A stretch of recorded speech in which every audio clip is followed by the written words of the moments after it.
swimming in. And he dives. He's caught. Oh, what a catch. Seiya Suzuki running pretty well. Points on the mark. How about that? Treasure maps falling trees operator. Call me back when it's time. Stolen friends and disease operator, please pass me back to my mind. Hello, and welcome back to another episode of Up and In on this beautiful Sunday, Easter Sunday. Thank you so much for joining us and taking a break from the holiday festivities, kind of catch up on baseball and see what's been going on this opening week. And as with me, as always, my main man, Chris Hackney. Hack, how you feeling today? How has your Easter Sunday been? Good. I can't complain. Good day. Had a nice brunch today. Happy Easter to everyone. Ready to talk some baseball. Absolutely. And, honestly, like I said, I don't want to keep people, away from their families and, on their phones too long. So we'll jump right into it. Obviously, this opening weekend was an amazing weekend for baseball. We saw the Diamondbacks set a modern day record for runs scored in an inning. Did that surprise you that the Diamondbacks came out so hot right out of the gate? Very, very surprising. I mean, they set a record, so I think everybody was surprised. You don't see records like that set often. Takes very hot. Very good start for Arizona. Pitching was hot, hitting was hot. They started off the season right. Yeah, 14 runs in an inning. I left work with the inning when the inning started, closed up at work, drove home, made dinner, turned the game back on. The inning was still going on. It was absolutely insane. And so as you could think, I didn't really miss too much. We got the Yankees ended up sweeping the Astros today. Is that the biggest surprise of the weekend? Yes, definitely. I don't think anybody had them sweeping. We talked the game one. That was a crazy game. And today, just another one where I'm going to talk about it later, where Soto just showed the difference, I guess. Immediate difference for the Yankees. Immediate. No, absolutely. 2 one-run games this series. The Astros struggling at home, getting swept. Opening series of the season, they haven't won a home game in 9 straight games. I believe is what I heard today. 9 straight home losses. So it's definitely the one place you should be able to pull out wins. But how about for you? Does anything else really stand out to you this weekend? Obviously, we're going to get into a lot of it within our show today. But is there any player or team specifically that we may not touch on that you kind of want to throw out there? Any pitchers or anything like that? I think we saw 2 really dominant pitching performances in 1-0 games. George Kirby for Seattle came out strong, throwing 6.2 innings. He had, I believe it was 8 Ks through 99 pitches, so almost 100 pitches out of the gate is really impressive. And then we had Tariq Skubal. We were talking in the preseason shows about Detroit and if he would live up to the hype. Well, he won 1-0, so it might take that for him to win the AL Cy Young, but he's off to a hot start. And Shane Bieber came out strong for the Guardians on opening day. There was questions around his health. He came out throwing 83 pitches, 6 innings, 11 Ks, and all 3 pitchers I mentioned gave up 0 runs. So I think those 3, along with a couple others we'll talk about later, had dominant performances. No, you're absolutely right. I also saw, some awesome pitching from the San Francisco Giants starting pitchers this opening weekend with Brandon Webb throwing 6 strong innings against the Padres, who just came off of scoring 14 runs, and again scoring 13 runs against them today. So the Padres offense can really score those runs anytime they want to. That's another team that we're going to be talking about a lot this season is San Diego and how their offense kind of meshes together. For me, the team that I want to talk about, that we'll talk about here in a little bit, is the Pirates. They ended up sweeping the Marlins. That ended up surprising me, another sweep on the road. But again, we're going to talk about a bunch of this stuff later on in the show. I do want to get kind of started in what we got going on this week. So first off, we're going to kind of start and take a look at the early standings, how the opening week ended up faring out for all these teams. Let me pull that up for us. We're going to go ahead and we're going to start in the AL East. Obviously, we just kind of talked about it. The New York Yankees ended up sweeping the Houston Astros, who's a team that a lot of us had in our preseason playoff picks as the front runners to make it to the World Series from the American League. Hack, which one of these teams kind of surprises you the most when you look at the standings there early on in the season? I think we already talked about New York, so I'm going to go a different route and take the Boston Red Sox. 2-2. They've been competitive in all the games, and I think coming into the season, most people had this as a dead season for them. And it looks like they're going to be more competitive, at least based on opening weekend results, than I think a lot of people thought. No, I really liked what I saw from Toronto. Their offense has really got rolling early on in the season. Obviously, beating Tampa in Tampa 8-2 early in the first game of the year. It was nice to see Vladimir Guerrero Jr. kind of start out of the gate early with an early season home run, and then of course taking the fourth game of the series today after losing the middle two. Again, showing what they're capable of, winning 9-2. I think with Tampa Bay and Toronto this season, I think we're going to see a lot of ups and downs depending on who's pitching, how certain guys are hitting in the lineup. If Randy Arozarena does not go, that Tampa Bay offense does not go. So, it's going to be nice to see how they kind of find their identity. But I did pick the Yankees to win or to make the playoffs this season, with Baltimore ultimately winning the AL East. So I am thinking that this standings is exactly where I have it in my mind. But let's take a look at the AL Central, while we're talking about some of the standings here. And, up at the top, I don't know if this is a surprise to you, but Detroit, of course, getting the sweep against Chicago White Sox. Two very close games the last 2 days, 3-2 today. And then I believe it was an extra inning game yesterday with Luis Roberts the third going yard twice. What surprised you the most here? I think Detroit. I was not expecting the sweep. Coming into the series, a lot of people had thought that Chicago was weak coming in, but I don't think anybody saw them getting swept. And I think Kansas City going 1-2. I thought they'd start out a little bit better. I'm actually disappointed with the bottom of this division. Yeah, well, Kansas City did come alive today, though. They dropped 11 runs today, beating the Twins 11-0, showing that life of what that offense could be capable of. Now that they're a couple games into the season, maybe they'll find some consistency this next week, and maybe they'll go on a little bit of a run. The White Sox, after, like I said, game one, they did not get one runner past first base in 9 innings. So not a lot of hope for their offense. Luis Roberts, he goes yard twice yesterday. That's why they were able to put up some runs. But other than that, their offense is not looking promising. Cleveland was my season pick to win the AL Central. They were down 3-0 late to the A's today. Came back, lost in the bottom of the ninth, almost forced extras. So it really kind of shows that Cleveland's never truly out of it. Yes, they played the A's, but strong showing from them. Nonetheless, it's hard playing in front of 1,500 people. Opening weekend. Like, I can't wait for them to go to both of those teams to go somewhere and play in front of actual fans who appreciate the game. Granted, I know there's a little bit of protest going on there, and we won't dive into that. But let's take a look at the AL West. Here we got the standings early in the season. Obviously, surprising to see Houston at the bottom there, 0-4 to start the season. What did we see for them? Do you think that they just, maybe a little bit of early season rust, maybe just not getting big hits in the big spots, or what are we thinking is going on? Yeah, I just think it's beginning of the season. Your first series into a season, you can't get too high or too low. You can't set a trend in 4 games. Bad start, but they have plenty of time to fix the shit. No, they really do. And like I said, we haven't picked to make it very far in the playoffs later in the season. So, like I said, I don't think this is, an early showing of what's to come. But the AL West has struggled offensively to start the season. 4 out of the 5 teams scoring 11 runs or less so far this season. The Mariners going 2-2 with the best record out of the bottom 4. They've scored the least amount of runs with only 10 this season. And Texas kind of running away with the runs scored in that division with 20 so far. So Texas's offense is kind of picking up exactly where they left off last season.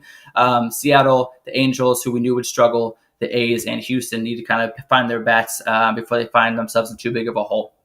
But after this, we'll go ahead and we'll jump over to the National League. Here we go. Perfect. We'll take a look at the NL East. And as we go on along further in the season, this will get a little more detailed with some upcoming games as well as games back, so on and so forth. So excuse the empty boxes. That will not be a common factor. But Hack, look at the NL East. This is a division that you're familiar with, obviously being a Philadelphia Phillies fan. When you look at this, are you surprised to see New York or Miami get swept to start the season?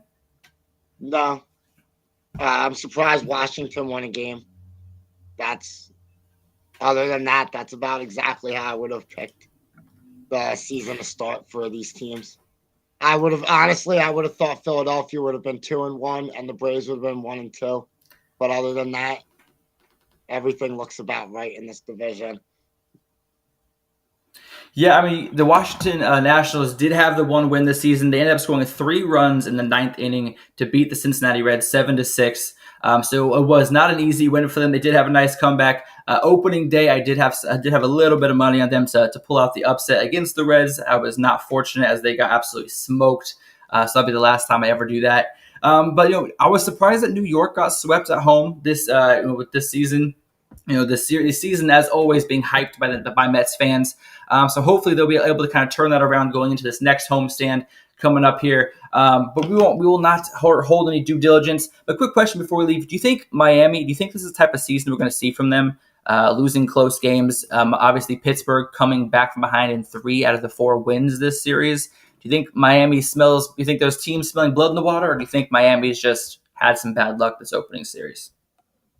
I think Miami's pitching is young and put more potential in what they've done in reality. And this could be, yes, because of their pitching staff and what we saw over the weekend. I think this could be because offensively, they can't carry a team with offense. It's going to take something similar to last year where everything clicked for them to win enough games. I think what we did the preseason talks about some of these teams, and we talked about how bad their pitching staffs were. It's hard to win when you give up that many runs. Can't argue with that. We're going to go ahead and keep the train moving, keep it rolling. Like I said, I know it's Easter. Everyone's having a nice little break with us. We appreciate you. We'll jump to the NL Central. Of course, not surprising to me. Pittsburgh Pirates 4-0 start off the season. 3 come from behind victories. One extra inning win.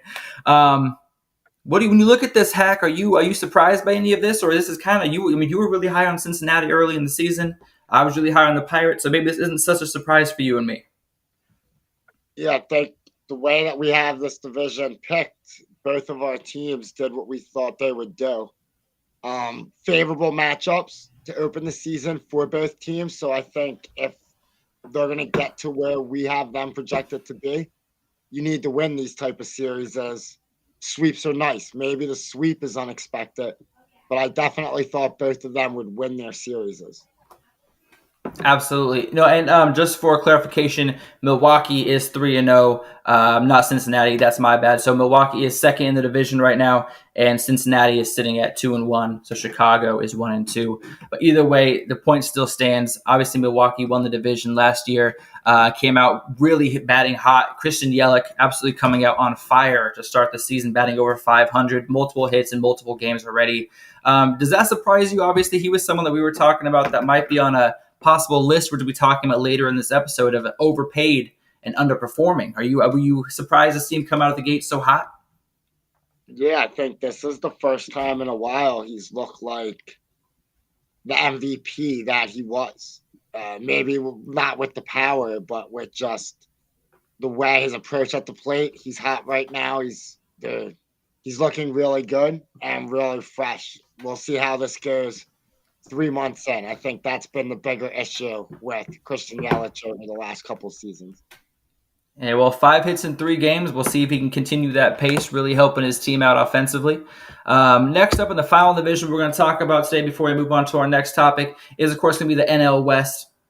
I don't think there's a lot of surprises here when you look at the Dodgers in first place coming out with a lot of firepower. They are currently playing a game right now as we speak. I believe last time I checked, the Cardinals were actually up 1-0 against them last time I checked. Yes, top of the fifth inning, Cardinals still up 1-0 on the Dodgers.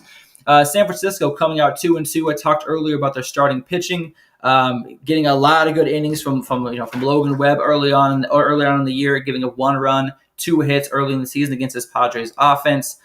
San Diego, 27 runs in 2 of their wins combined scored, 14 against the Dodgers, 13 today against the Giants. Arizona just dropped 14 runs in an inning against the Rockies on opening day. I mean, the firepower in this division is absolutely insane. What are your opinions on the division so far? I think we're going to see it play out like this for a lot of the year. These teams play each other a lot, and there's 4 really talented teams in this division. They all can pitch, they all can hit, and they have what's shaping up. It looks like they have good bullpens. Arizona's a little banged up right now in that department, but when Sewald gets back, their bullpen will be right too.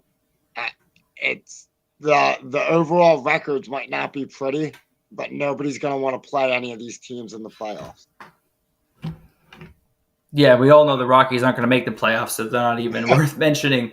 Of course, we'll talk about them later when we talk about our overpaid contracts list that we're going to bring up here in a few minutes.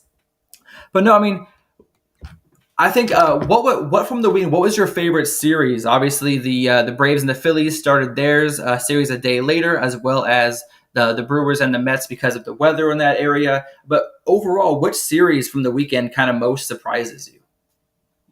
Not the most surprising, but definitely the most entertaining for me would be Milwaukee playing the Mets. That was, to see Reese stirring things up. That's always a fun thing. There was a lot of antics in game 2 of that series. And see Milwaukee sweep them. I'm not a big fan of the Mets. And just to see the way that series played out, that was entertaining for me. Yeah, no, I mean, that series was fun to watch. Obviously, 10:30 in the morning out here on the West Coast. When baseball's on that early, you're watching it because it's pretty much the only thing on. So I did spend a lot of time watching that series. Honestly, I feel like the Rhys Hoskins slide into second base was honestly a very normal slide into the bag, try to break up a double play. The only reason that he thought it was worse than it was because he lost control of the ball. He took his eye off and he was like, you could tell he looked disheveled in himself. With lost focus, he got slid into, then he kind of took that bad situation of making a bad play and just kind of catapulted it into something way more than it was. And then, of course, they throw behind Hoskins yesterday, 30 feet behind him to try to send a message. And Hoskins is and it's kind of up in the zone. So Hoskins is like, hit me in the hip, don't hit me in the head. What are you thinking? Dude gets tossed. I mean, there's a lot of unnecessary drama that went down because of one player's kind of throwing a tantrum. I think Reese was kind of in the right. He kind of played it cool the whole weekend. So, but I know as a former Phillies guy, you're a fan of him throwing some shade towards the Mets way. So you're not upset about that. But the Braves Phillies series, I mean, that one was a series I was really looking forward to. Obviously, 2 of the best pitchers in the game going at it day one. The Braves came out against Wheeler extremely aggressive, swinging at the first 5 pitches he threw. But ultimately, Wheeler kind of dominating the Braves offense ultimately until he gets pulled. Are you worried about, as a Phillies fan, obviously there's a lot of talk about, a lot of jokes going around about, the Phillies, bullpen kind of being ranked number 1 and them absolutely being atrocious against the Braves opening season. Do you think this is just kind of, again, opening season, kind of going from hot weather to colder northeast weather, kind of getting used to the ball, kind of moving differently, or is this maybe a sign that the Phillies kind of need to do some work in the back end? It's early. I think their bullpen, I don't know about ranked number 1. I think every year bullpens change and they're volatile. So I think it's very hard. They project. Yes, I think projecting their bullpen with the names they've acquired, the talent they have, and the roles they perform is they have a good bullpen. But we're at game 3 of 162. So just like I said with Houston, I think teams like that know they have the talent, know where their long-term goals are, they don't get bogged down by a bad 3-game series, a bad 4-game series. And last year, me and our social media guy, Petey, were talking about it. The Phillies went to Texas and got destroyed in Texas. So, and that season last year ended up fine. Not overall, but we were in it where we had to be. So I don't think the opening week, I don't think the first 2-3 weeks really matter. It's when you get a month in and things aren't shape. You're still blowing saves. You still can't close out these games. That's where the issue starts to arise. All right, folks, so you heard it here first from Hack's mouth. Do not panic yet. For those of you that are kind of worrying, calm down, baby. It's just early season baseball. Mistakes are going to happen. Let's get them out of the way early. I'm looking at the numbers right now, and there's a couple offenses that are really standing out to me. Obviously, as we're just gonna banter about this real quick before we move on. Padres have scored 45 runs this season. Obviously, they've played 6 games, a couple more than other teams have, but 45 runs. Dodgers scoring 34. Arizona is scoring 32. Who's that best? Who's going to be the best offense when it's said and done in the NL West? I mean, with 3 of those teams already scoring in the mid-30s, so early in the season. The Dodgers. I mean, they have the most pedigree. I think the back end is the weakest, but they're so top heavy that they produce so many runs. It's very hard. I think closely followed by San Diego. Arizona's the team. I think they had a magical inning, and to take nothing away from what they did this opening weekend, but if you take that inning, their offensive stats stack up the way the other 2 teams do. Yeah, I would totally agree. It looks like Fernando Tatis Jr. is absolutely on a tear this season, start off the season. Manny Machado staying hot, especially against lefty pitching. And with the Giants, he's absolutely on a tear right now. So that's definitely a couple offenses that I can't wait till they play each other again in the season. Obviously, the Dodgers and the Giants series is coming up this week to start off, starting tomorrow. So Giants staying down south. I can't wait for that series coming up this week. Who do the Phillies got next coming into town? Cincinnati. How do you feel about that series coming up? Taking a little time out to talk about our teams, but how do you feel about the Phillies? Are they going to bounce back against the Reds this weekend or this week? Yeah, I expect them to win the series. And I think it almost has to be one. If this is one where we talk about the panic button, things will be different in Philadelphia if Cincinnati comes in here and sweeps us. I will not argue with that. This week. We got the Dodgers starting tomorrow in LA, starting off the season with 7 road games. So that's always never fun, but at least we're staying in California. And obviously the Dodgers series are always fun. No matter how much offense, who has the best firepower, those series is always heated. Pitchers are always bringing their A stuff, so I can't wait. Hopefully we're able to see a Logan Webb. Let me see actually if they have it out right now. Who's supposed to be pitching that series? I'm hoping for a good matchup. We'll get into that later. But we got the 7th inning stretch coming up, folks. Halfway through the episode now. We're going to take a quick second, talk about some quick news updates from around Major League Baseball. Again, this is our segment called the 7th inning stretch. We appreciate you guys hanging out with us on this Easter Sunday. First things we want to talk about is kind of a little bit of a prospect watch. We got Paul Skeens, his first showing in the regular season in the minors, throwing 3 perfect innings, 5 strikeouts. Looking good on the hill. And then we got, of course, Jackson Holliday in 2 games in the minors so far, going 5 for 9, 1 home run, 4 RBIs. His first at bat, hitting over the right center field fence for a home run. Dude's looking absolutely impressive. How are you feeling about their, when do we think we're going to see these guys up in the majors? I think we'll see Holliday first. I think he'll be called up soon. I question if his is more a service contract type of deal. And I think Skeens, we'll see him hopefully before the All-Star break. I know he wants to be up in the majors. I think both these young players really believe they're Major League Baseball players. And both teams have high expectations where these young kids could come in and help them achieve what they're trying to get to. No, I mean, that's exactly what I'm feeling like, especially with that's kind of one of the positions with Baltimore that's kind of uncertain of who's going to really be their everyday guy is second base. So I feel like I don't know really why they're kind of holding him back when he should have already been up there starting on opening day. Paul Skeens, like I said, I think he's going to be a good jump start to the to to the rotation starting. I think he's going to come up right after the All-Star break, start the second half up with the Pirates kind of for their playoff push, and especially he's going to be on the roster when they expand it for the playoff push that I believe the Pirates are going to have as well. And, Gene, you're absolutely right. The fact that, he's not in the majors, that is absolutely sad. But again, we're going to kind of give updates on these top prospects, guys that people want to know about, people want to see what they're doing. You may not see them on SportsCenter or ESPN as much anymore. So we're going to kind of keep you updated as we can on their progress to kind of get to the majors. But after this, segment of Prospect Watch, we're going to kind of get into some injury news. Opening day, the Yankees made it official. They added Garrett Cole to the 60-day injury list for his elbow. Hack, should the Yankees be worried about this, about the length of how long he's going to be out?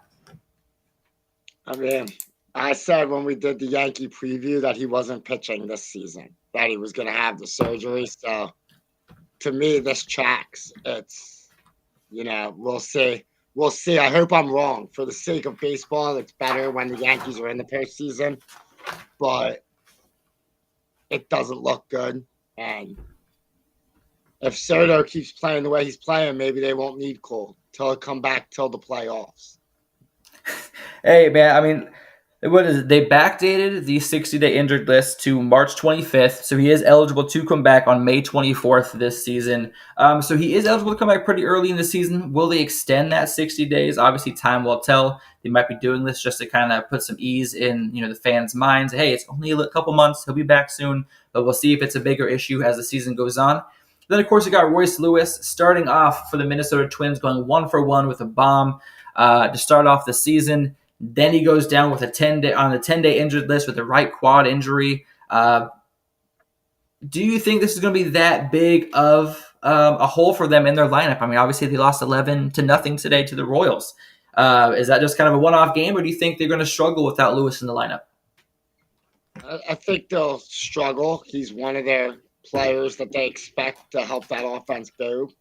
I think the bigger thing is what's going on in Minnesota. It just seems like none of their players can stay healthy. Like, it's one of them franchises the last couple seasons that even when they win, they never have a season where everybody's just healthy. Between Correa, now Lewis, Buxton, it's just a constant health issue with their offensive players. No, you're right. And I mean, they're starting 2-1 on the season, obviously winning their opening series. But again, they only have the one home run that Royce Lewis hit to start the season off. That's the only home run they have in 3 games. So we're going to start seeing if he's out longer than this 10 days, their offense is going to struggle. We saw today getting shut out by the Royals. Not a good look without him in the lineup. And next up, of course, for the Cubs, you got Justin Steele. Pitched great on opening day. Went to field a bunt on the first baseline midway through the game. Went down with a hamstring injury. Added on to the 15-day injured list. Hack, do you think there's too much of a worry with Justin Steele, or do you think that's just more precautionary? No, I think they're right to worry. I heard from reading something today that his manager, I love it. Says he's going to be out the whole month of April. And okay. I know from our previews, we were talking about the Cubs being one of those teams battling for the last wild card spot.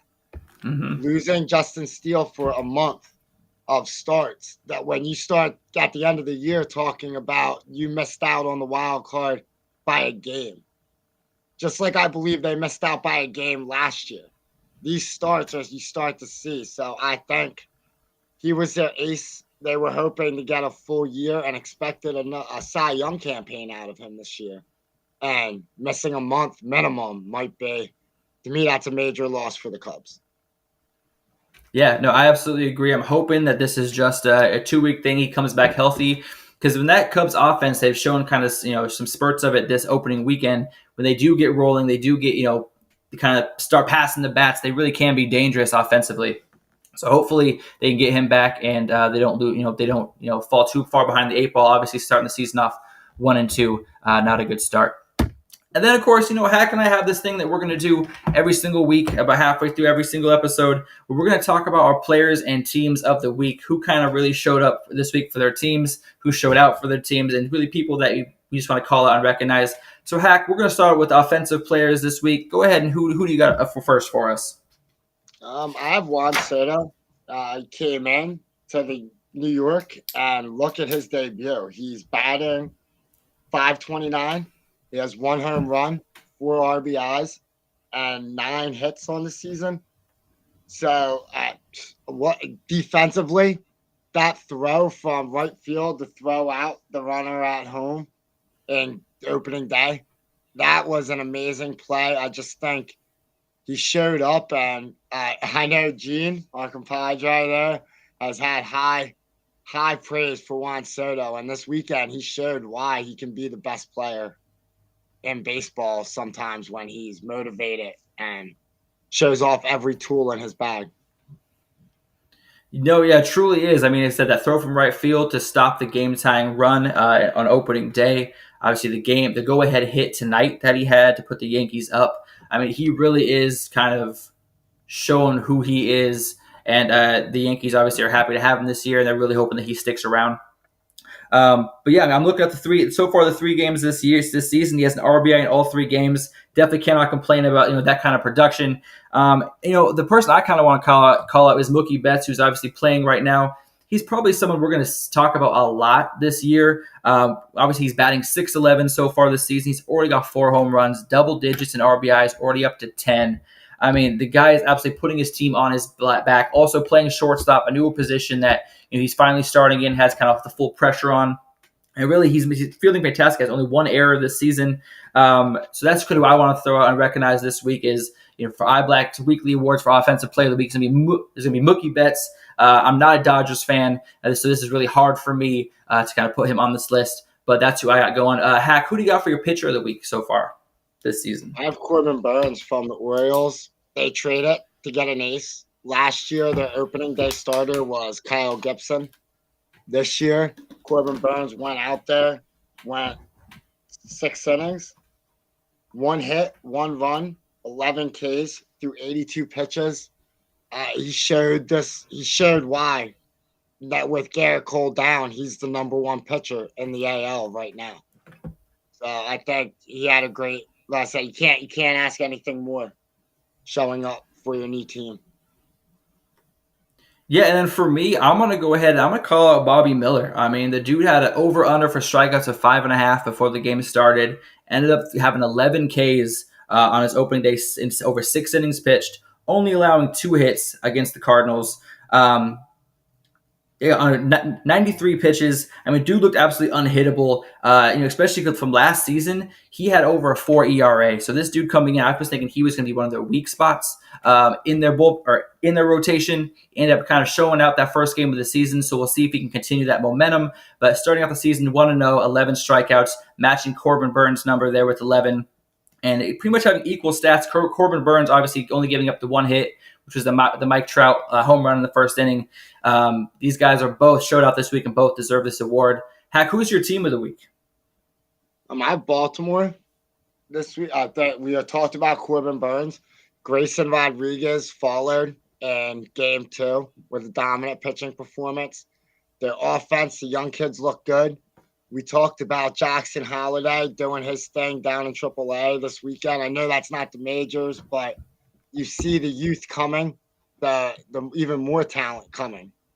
This team, I think they lost. I'll give an honorable mention to the Yankees for going 4-0, but the Orioles showed the moves they made in the offseason and the maturation of their young kids is paying off. I think they're going to be a fun team to watch this year. Yeah, I was really excited to see them opening day and kind of see them jump out of the gate with a hot offense. Obviously, they did not do so hot today, losing their first game of the season, and the Angels getting their first win of the year with that 4-1 score. But again, with the bats that they have, I never once thought that they were out of the game, always in it. As long as they're within a swing away, I think that they can win every game. For me, I'm going to go with the Pittsburgh Pirates, obviously coming out of the gate. In the pregame, the preseason shows, I was loud and proud about what I thought the Pirates were going to be this season, the potential that they had. I have them in my preseason playoff picks as winning the NL Central, starting off the season 4-0, sweeping the Miami Marlins, 3 come from behind wins, one in extra innings. I mean, this team shows zero quit. Starting pitching a little bit on the rough side, but bullpen absolutely locked down. Besides today, they gave up a few runs late in the game today. But other than 3 games, the Pirates bullpen absolutely getting shut down. And then, of course, you got my man O'Neal Cruz hitting the game-tying home run game 1 to start off the season. He's been exciting to watch this year. I'm glad that he's healthy and he's back. So those are going to be our teams for the week. Go ahead and throw in the chat if there's somebody, either player or a team, that we did not recognize this week that you think deserves a shout-out. Obviously, we got PD in the chat here with wanting us to shout out Shane Bieber this week. So there you go. There's his shout out. But that's going to be the end of our 7th inning stretch for this week. Let's go ahead and get it back to the home screen here. And next up, we're going to kind of start a little segment that we have this week to kind of take us out. At the end of the episode, we're going to have our outro is going to be about 2.5 minutes of home runs from the weekend, so that'll be fun to watch. But to start off, just to end the show this week and get everybody back to their Easter, we're going to go ahead and talk about the Major League Baseball's 5 worst active contracts. Hack was so gracious to kind of put together this list for us. We're going to kind of go over each player one by one, and we're going to start with number 5. I don't think this is any question that he deserves to be on this list. Mr. Javier Baez, 6 years, $140 million, signed in 2021. Since then, he's had a .230 average, 272 strikeouts, and he's committed 45 errors. They still got 4 years stuck with this guy. Hack, what are your opinions on Javier Baez in this contract? I mean, I feel bad for Detroit. That's an untradeable contract. Nobody wants that 230 average and that glove in their lineup. I understand why Detroit did it at the time. They thought they were getting a star. But he had his flaws for the Cubs. So this was one that it just I don't know if it was ever destined to work out. Even when you understand things, you see the iceberg. They just had to go forward, I guess. Yeah, I mean, I don't know really what else you can do this season. Not really showing, much hope of changing things around. Batting 154 this season, no home runs, no RBIs. I think he has got 1 run scored. So not really adding a lot of production to the lineup again this season. Without further ado, though, we're going to go ahead and jump all over to number 4 on our list of the worst contracts in active baseball right now. Back to the Colorado Rockies. We talked about earlier how we were going to bring them back up later in the season. Chris Bryant, 7 years, $182 million. He signed back in 2022, but since then has only played in 122 games.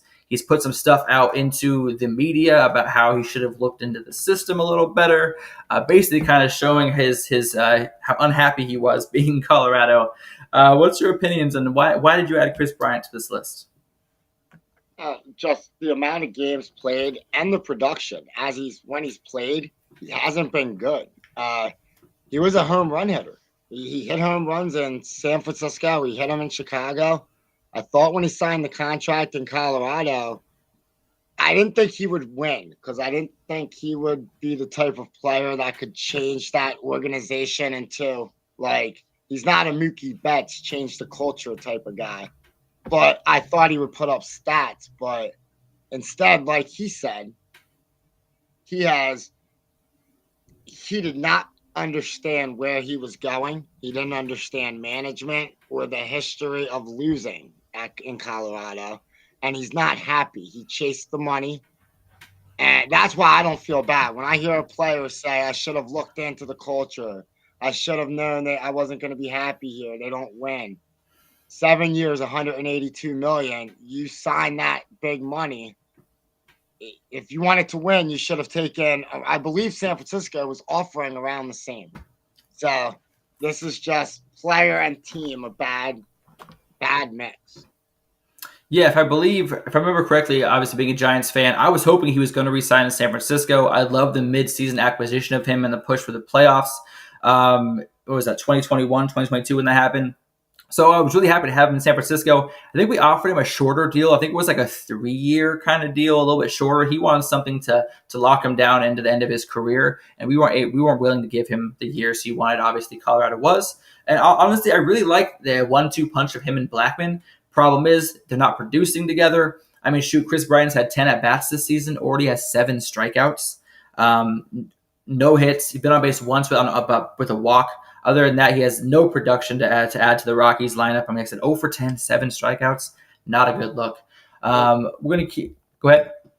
Let me say, with the last two players we've mentioned, both teams brought them into young teams that they were expecting them to be team clubhouse leaders to these teams, to be the resurgent player, to bring this franchise back to a semblance of what they were. And both of them have failed, and they're miserable. They're robbing their teams with a bad attitude, not even with a smile on their face for cashing this free money. I mean, I can't really complain. I mean, 122 games over the last 2 seasons. I mean, for as much money as he's making, I'll be injured all the time too. Shoot. But we're not gonna spend too much time on Kris Bryant. Obviously, like I said, the player that he was and the player that he is now is not the same. I'd say he was worth that money, 4 or 5 years ago. It's a shame kind of what's happened to him since. We're going to keep it moving, though.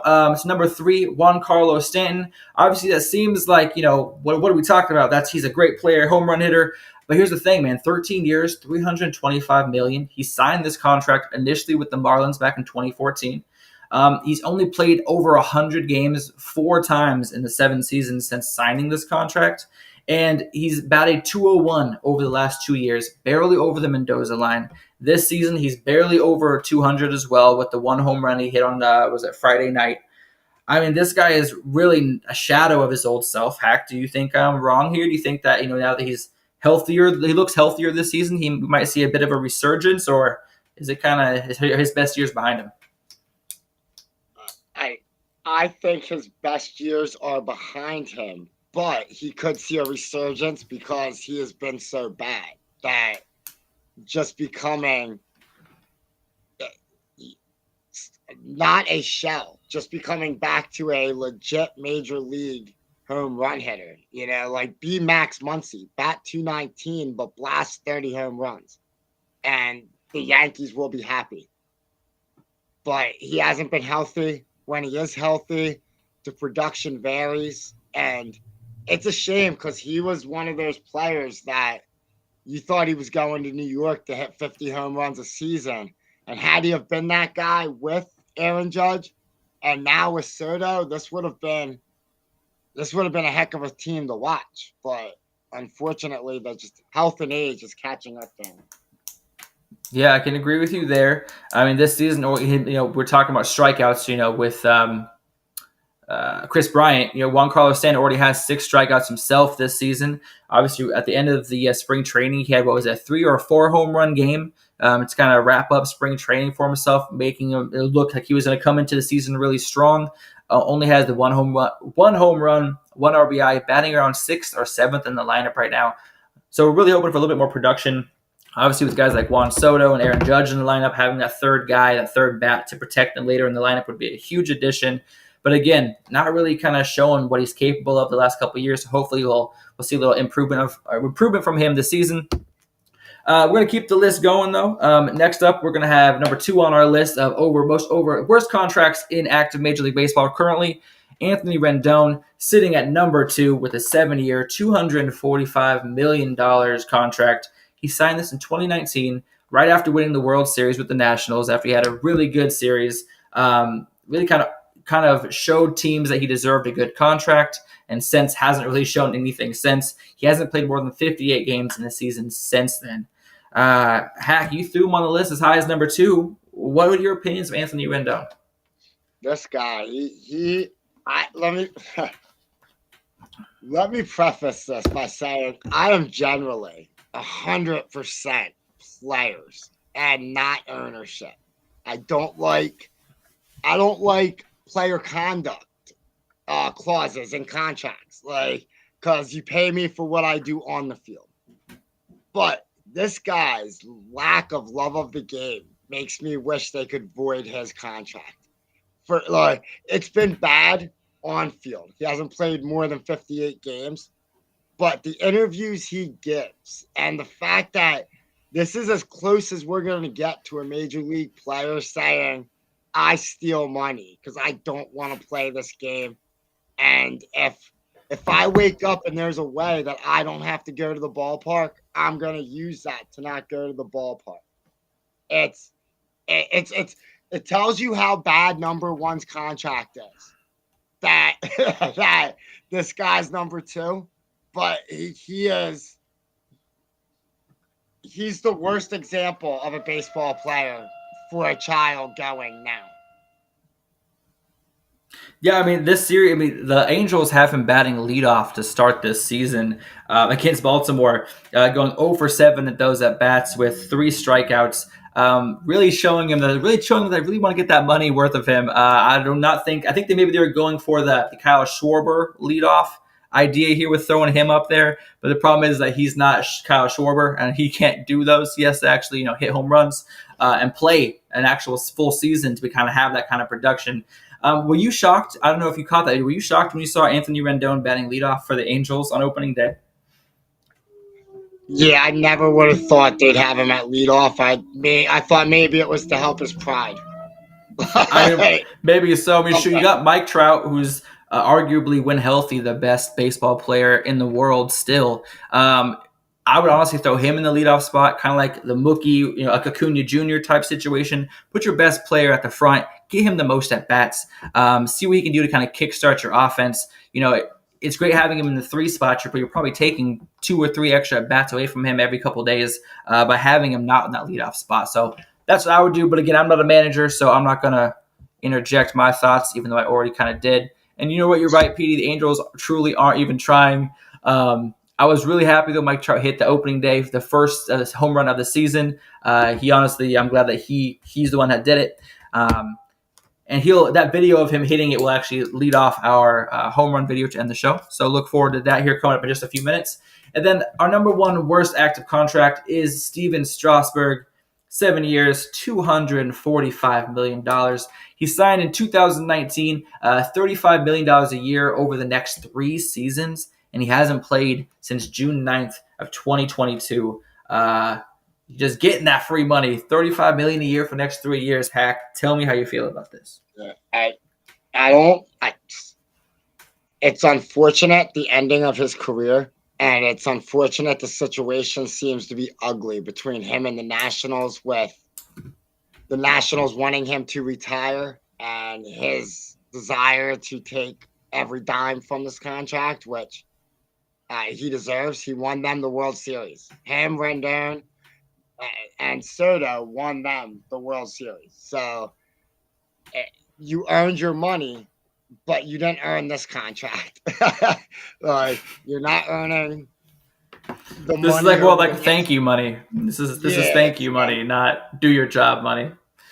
It's unfortunate because he's a Washington Nationals legacy player that is hurting the franchise by not retiring. But unfortunately, in the story, the way I understand it, the ownership doesn't smell like roses in this story either. So maybe he's right to take every dime.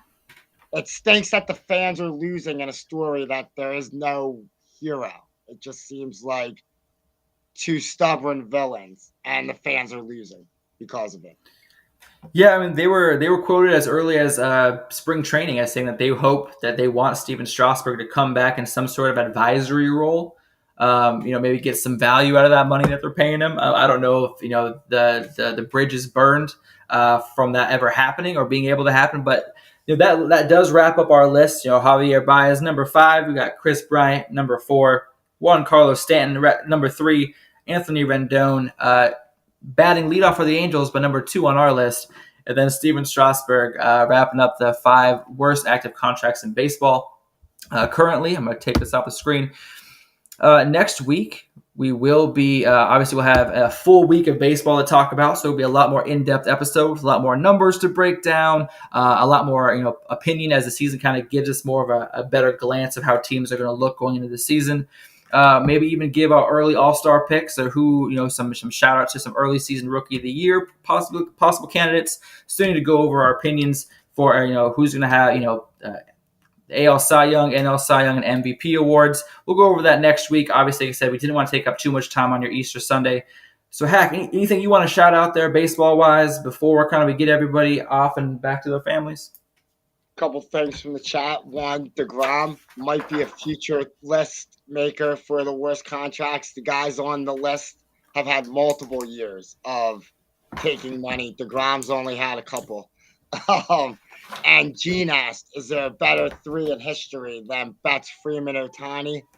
I don't think so. People might argue longevity for some other big 3. I think the next 3 years we're about to see these 3 people, these 3 men put up, is going to be like it's going to be something we haven't seen since Murderers Row, and nobody living today has saw Murderers Row. So we're about to see something special. No, I didn't see that comment, but that's a tough one. You know what, Hack? Next week, let's throw it on the agenda. The best top 4 hitters in the lineup of all time. Let's throw it on next episode. We'll come up. We'll have our list for the best top 4 hitters of all time in a lineup at one time, and we'll go from there. So we'll throw it on next week. We appreciate everybody again joining us Easter Sunday. This episode will be available after it airs to rewatch or check in if you kind of came in late and want to see everything that goes on. I appreciate everybody for again spending some time with us, and we're going to send you guys out with 2 minutes and 15 seconds of home runs hit over this opening weekend. Not all of the home runs from the weekend because that would be way too long of a video, but here's 2.5 minutes of them. Peace out. Hopefully, again, when life throws you up and in, throw on some eye black and hack that to over the fence. And we'll see y'all next week. A fly ball to left center field by Trout. Sitting back, he's near the wall. That ball gone! Mike Trout is at the first home run of the season. I'm walking through a ghost town. 3-2 this one. Left field.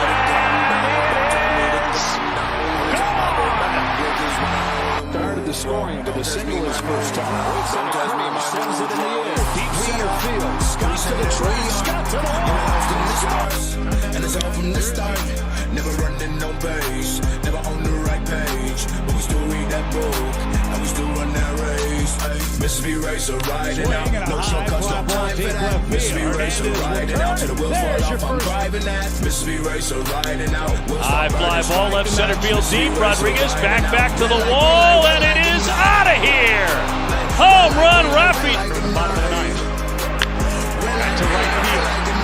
Suzuki watches it. Takes it. On the wall, and how about a tie game with a cruise missile? You don't see the signs, but every line I see Here's is the Teoscar finish line. Hernandez lifting a fly ball to deep left field. Donovan is back. He's up against the wall. And that ball is gone. It's a step. They say practice makes perfect, but aren't you perfect? If you always practice, I'm just trying to give you ideas. How different thinking makes you accomplish, like walking on the moon. You believe it or you don't, I would never check. One in on the wheel, one in on the script. Like a dick to smoke, cause I will never quit. Push me to the edge, and Lourdes gets it a ride. Left field corner, and it's gone. Got a lot of people saying it's okay. Guardian angel helping me escape. Lion is born and it was never Walker made. drives one to left. And it's gone. They go back to that. At the top of the order. And there's a drive for Mookie Betts. Back to left. Donovan's back in the wall. Mookie's done it again. His third home run already this year. No shortcuts, no time. High drive. Deep left field for Fernando. It is gone. Mississippi racer riding out. We'll start burning, strike the match. Mississippi racer riding out.